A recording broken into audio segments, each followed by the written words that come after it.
سے پہلے ہم ضرور پڑھیں۔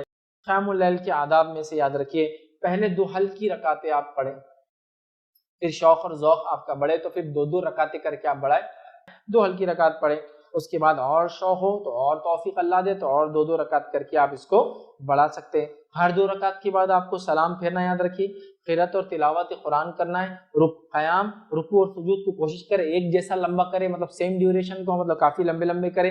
اسی طرح جو ہے قرآنی آیتوں پہ غور کر کے اس کو پڑھے، اس کے علاوہ اللہ سے دعائیں کرے، استغفار کرے، اور یاد رکھیے اتنی نمازیں پڑھے اور اتنے عمل کرے جو آپ پہ مشقت نہ ہو۔ پتہ چلا رات میں جاگ رہے دن بھر سو رہے آپ، ایسا نہ ہو، آپ کی مشقت نہ ہو، اتنا عمل کرنے کی بہرحال ہم کوشش کریں۔ اسی طرح رمضان جیسی اگر نعمت مل جائے تو اس میں تو پھر زیادہ سے زیادہ عمل کرنے کی ہم یہ کوشش کریں۔ بخاری کی روایت ہے، نبی اکرم صلی اللہ علیہ وسلم فرمایا جتنی طاقت ہو اتنی عبادت کرو، اللہ تعالیٰ اجر دیتے ہوئے نہیں تھکتا لیکن تم تھک جاؤ گے، اللہ تعالیٰ اجر دیتے ہوئے نہیں تھکتا لیکن تم تھک جاؤ گے، تو اتنا کرو جتنا میں شوق ذوق اور اس کے اندر اچھا لگے۔ اس لیے میں نے کہا 2 رکعت ہلکی، پھر 2 پھر بڑھاؤ 2 پھر بڑھاؤ 2 پھر بڑھاؤ 2 پھر 2 بڑھا سکتے ہیں، اس کے بعد آپ کی وتر پڑھو اور اس کے بعد آپ فجر کی نماز کی 2 رکعت پڑھ کے مسجد جا سکتے ہیں نماز کے لیے۔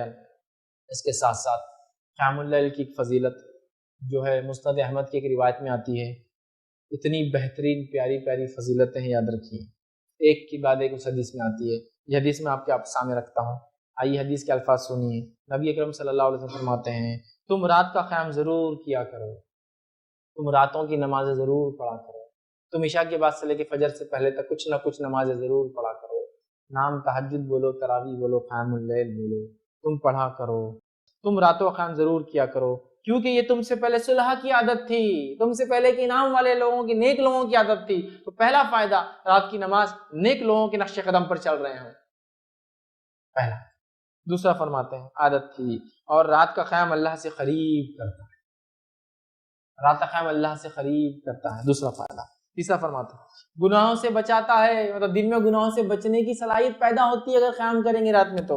چوتھا فائدہ سنیے، فرماتے ہیں آپ صلی اللہ علیہ وسلم، اور برائیوں کو مٹا دیتا ہے، جو پچھلا ہو گیا وہ نام اعمال برا کلیئر ہوتا ہے، نیا نام اعمال میں گناہ انٹری نہیں لیتے ہیں، گناہوں سے دن میں بچاتا ہے، پچھلے جو گناہ ہو گئے ان کو مٹاتا ہے۔ پانچواں فائدہ سنیے، غور سے سنیے، برائیوں کو مٹاتا ہو گیا، پانچواں فائدہ، اور جسمانی بیماریوں کو دور کرتا ہے۔